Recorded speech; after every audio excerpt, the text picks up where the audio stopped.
Bahrain. In this book from 1978, some things are said about it, and there is said that it is at the Arabian Peninsula between the Red Sea and the Persian Gulf. And there are some other countries, for example, Iraq and Kuwait, then Saudi Arabia, and then there's Bahrain, this big island Bahrain. These are 33 little islands. And then there are the United Arab Emirates, and then Yemen and Oman and Iran. And there, Bahrain, this island, these are 33 islands. Bahrain is the biggest one. There is, of course, we're linking it with Muharraq. And Bahrain is also the only one with spring water. And there are some oases and then alfalfa and other fruits are around there. Now, in the past it was associated with pearls, but then in 1933 it was the first of the countries of the Arab Peninsula which started to make oil production.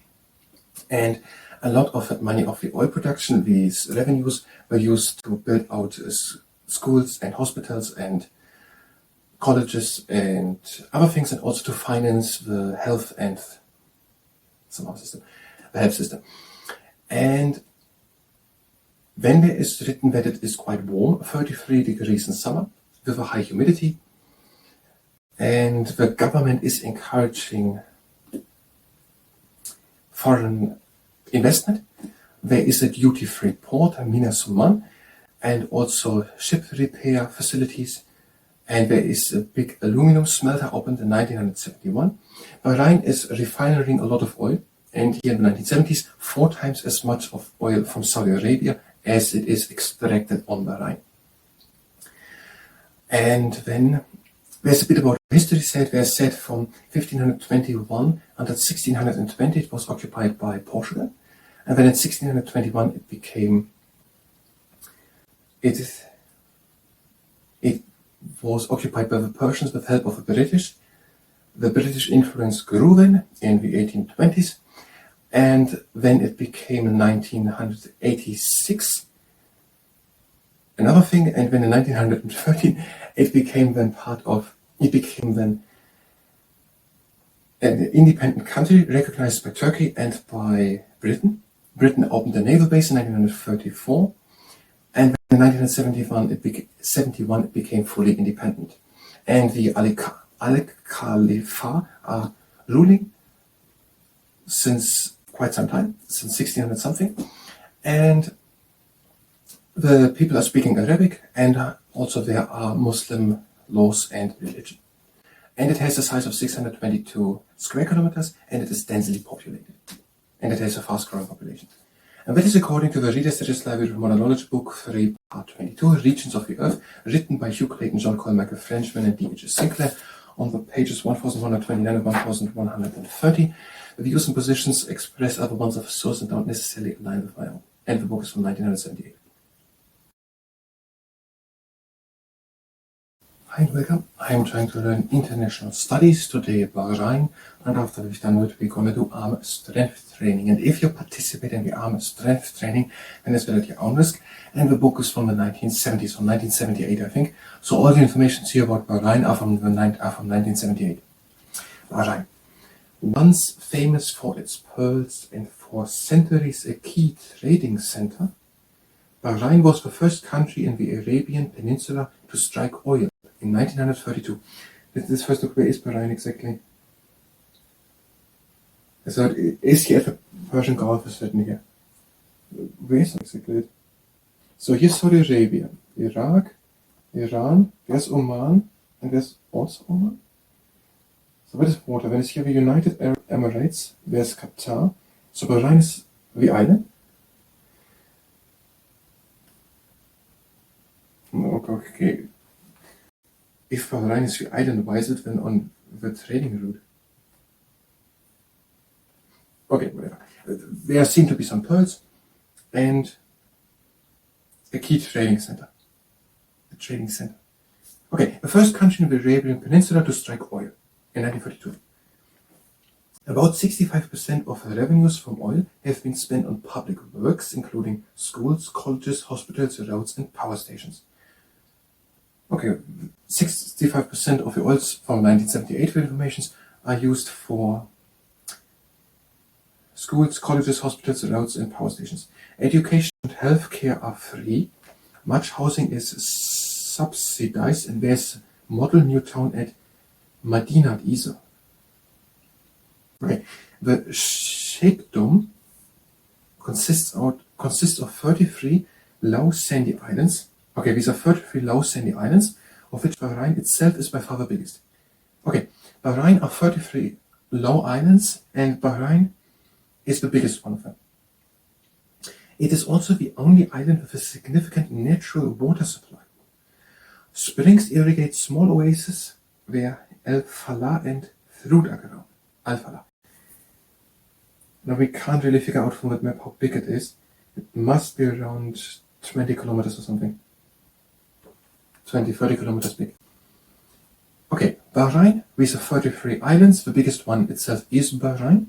There's also natural water through springs and oases then. And we have an Al-Falfa and Thrud ground. And in 1932 it was the first one of these countries in the Persian Gulf region who started to extract oil, found oil, extracted oil, and much of that oil revenue was then used to fund the schools, colleges, hospitals, roads and power stations, and also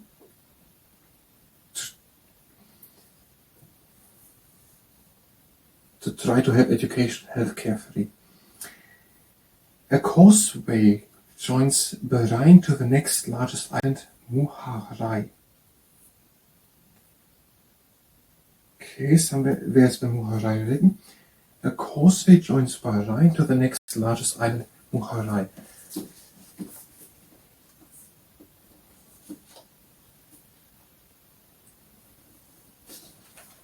It rarely rains. The annual rainfall averages only 8 centimeters.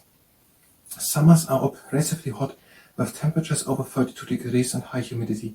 So, not much rain, 8 centimeters. It is very hot and high humidity. Some 70% of national income comes from oil. And national income comes from oil. A refinery processes Bahrain's own output of oil, as well as 4 times as much imported from Saudi Arabia. So 70% of the national income is from oil. The refinery processes Bahrain's own output of oil, 3.5 million tons a year, as well as 4 times as much imported from Saudi Arabia.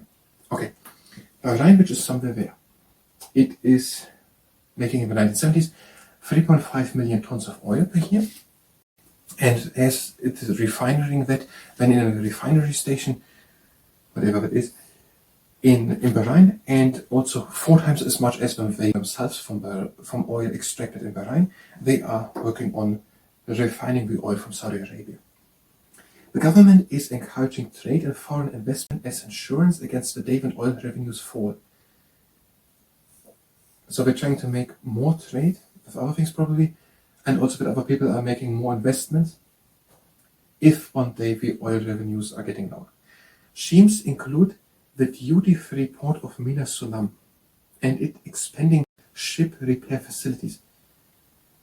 So there is a port called Minas Sulam, and they're saying the ships can go there for free. And also more repair facilities for ships in Bahrain International Airport, the hub of air traffic on the Persian Gulf, and also the Bahrain International Airport. A foreign-financed aluminum smelter opened in 1971. It is the largest industrial plant not concerned with oil in the Middle East. And there's also a big aluminum smelter where we're doing aluminum or something. And that is the biggest industrial plant which is not for oil in the Middle East. There is still some traditional pearl fishing and boat building, but tourism and the production of consumer goods are expanding. So some people are making pearl fishing, but also for a living, not for hobby, for a living, and boat building, but it's more about tourism and production of consumer goods. They are expanding. Bahrain's main imports from the West and Japan are machinery, vehicles, manufactured goods, food and chemicals. Apart from oil, exports mainly to Bahrain's neighbors are worth only about 30% of imports. 30% of imports. So the export of Bahrain to other countries is just a third worth of the imports done from the countries. Known to Greek and Roman geographers, Bahrain was occupied by Arabs in the 7th century. Now, also refers to the other section. Said here, some things are imported, like machinery, vehicles, manufactured goods, food, and chemicals. Okay, now the Romans and Greek knew about it, and in the 7th century, the Arabs were there. Today, the country's people speak Arabic, and its laws and religion are Muslim. It was a Portuguese base from 1521 until 1602, and the Persians captured it with British help. Were the Persians capturing it with British help in 1602 or in 1521 to help the Portuguese? Okay, in the 7th century, the Arabs were there, and the people speak Arabic and having laws and religion of Islam. It was part of Portugal from 1521 until 1602, and then at some time, the Persians captured it with help of the British. Maybe from the Portuguese? Or did they did it and gave it to the Portuguese? It doesn't make sense. The Arab dynasty of Al-Khalifa has ruled since 1782. Okay, the dynasty of Al-Khalifa is ruling since 1782. British influence grew, especially after a treaty in 1820. In 1861, though nominally still in the Ottoman Empire, Turkish, Bahrain became a British protectorate. Okay, 7th century Arabs, 1521-1602 Portugal, and then Persia with help of the British, more British influence, the Al-Khalifa ruling since 1782. Since 1820, the Treaty of British more influence, 1861, still part of the Ottoman Empire, but it became a British protectorate, while it's still part of the Ottoman Empire. We did the Treaty of Amiens. There was written that British troops were fighting against French troops in Egypt, which was part of the Ottoman Empire. So Britain and the Ottoman Empire were in allegiance in the beginning of the 19th century. I don't know. Bahrain became a British protectorate. A treaty between Britain and Turkey recognized it as an independent state in 1913. Okay, independent state in 1913, recognized by Turkey and Britain. The British established a naval base there in 1934, and under their influence, the Bahrainis were the first people on the Gulf to participate directly in the government of their country. Okay, naval base in 1933, and through British influence, Bahrain was the first country with the people there at the Gulf which were participating directly in the government. Full independence was granted in 1971, and a constitution established a partly elected National Assembly. A partly elected National Assembly. Okay. Bahrain is the most densely populated Gulf state, with 322 people per square kilometer. Its population is doubling every 24 years. However, because of a controlled and comparatively slow growth of affluence, I don't know what affluence is, many aspects of traditional Arab life have been preserved without conflict. Okay, we're saying that there are some people living like they did hundreds of years ago. Now we don't have time left. We're going to come back to another part. If you were here for international studies, you can go directly to the next part of international studies. There, we're going to read it again, prepare a presentation about it, and try to make a presentation a little about Bahrain with things which are probably not outdated, since the book was written in the 70s. And then we also try to look up what a causeway and what affluence is. I think I looked once up what affluence is. I don't know anymore. That was the international studies part. If you were here for international studies, you could go directly to the next part of international studies, where we will continue international studies. If you stay here and participate in the Armstrength training, then it's at your own risk. Have a good and stable stance and reach with fingertips to the sides. Up. And reach in front. Back.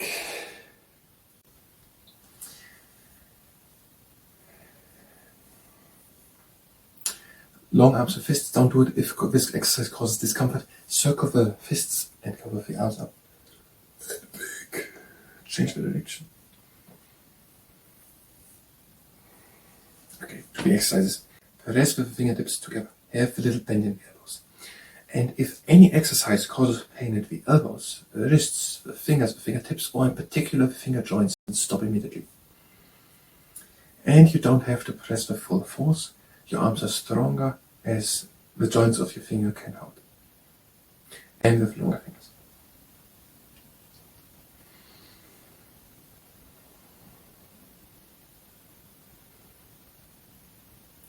And the next exercise. Press with the fingertips of one hand into the fingernails of the other hand if this causes damage at the skin or at the nails of the fingers when done. So the hand from the top crosses over the body, other one comes forward down. Press and give it. Other side. Press and give it. Change. Press and give it. Press and give it. Now the other way around. The other crossing hand comes from the bottom side. Press. In.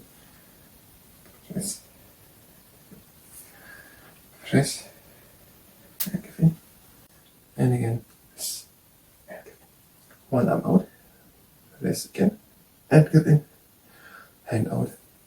Press. And give in. Out.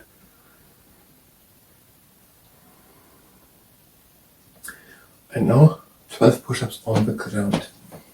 No arms, hands underneath the shoulders, tuck the tailbone in, and the elbows close to the rib cage. And I forgot to count. 4, 6, and 7, and 9, and 10, 11, and 12. And now, relax the hands. Circle the arms in front and backwards. And one arm in. The shoulder back and down. Pull the arm in, have flat fingers. Relax the arm, go a bit back with the shoulder, pull the arm in. Turn the palm up to the sky. And the other arm. Pull the arm in, shoulder back and down. Pull the arm in, flat fingers. Relax the arm, go back with the shoulder, pull the arm in. Turn the palm up to the sky. And go with moderate pressure over the middle part of the lower arm. And on the other side. And that was the arm strength training. I thank you very much and until next time.